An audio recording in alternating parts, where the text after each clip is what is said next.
Hey guys, it's Coach Karina. We're going to talk about the March movement of the month, which is the toe touch.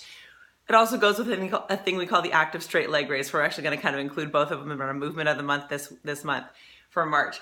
So the toe touch looks like this. Stand with your feet together. Knees are straight, nice and locked. And then you're going to round your back down and go to the floor. See if you can touch your toes. Now I know a lot of you are also able to keep your back flat and go forward and touch the toes. That actually kind of goes with our January movement, which is a hip hinge. The back is flat. It's actually a completely different experience, right? And that's what you've gone through in some of your yoga poses where you try to keep your back flat and go down.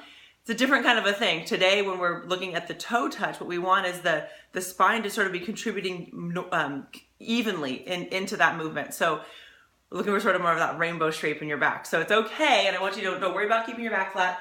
Just go for it, round it, and see if you can go down and touch your toes. Now, if you can't, we're going to put you on the ground and see if it's any different. It may or may not be a hamstring flexibility problem. A lot of us feel like, oh, I'm limited by my hamstrings. They're tight. I can't touch my toes. Maybe, maybe not. So what we're going to do is have you get down on the ground, lie on your back.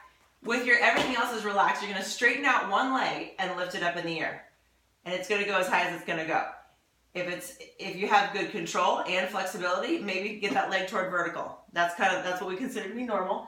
If you have a leg that doesn't go up all the way by itself, say you test it and maybe it only goes part way, halfway, something like that. What I want you to do is get something to help you, piece of resistance band around your foot, maybe a jump rope or a belt, and then help.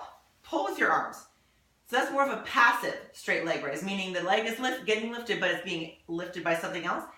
And see if it comes up that high. Now, if you couldn't touch your toes, but you can get your legs up to vertical, guess what? It's not hamstring tightness.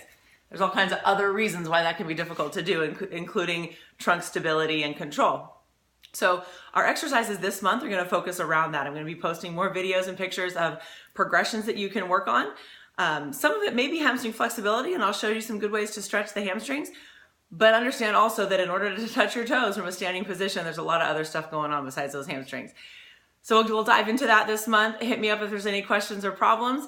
Remember that all this is progressing toward your heavier lift. So especially this toe touch exercise. With a deadlift, the movement is the same as we did with that flat back version, the hip hinge.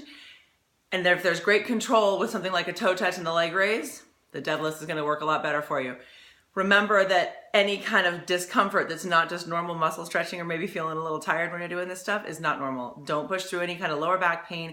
If there's anything shooting down your leg, anything that tingles or is numb while you do this, you need to go have it checked out by your medical practitioner. These are positions where some tissues that are irritated in the lower back or in the legs can kind of become a little bit more obvious. So just really listen to your body while you're doing this stuff. Again, a little muscle stretching is normal and we'll help you through it. Happy March, ladies. Have a great month. Mwah!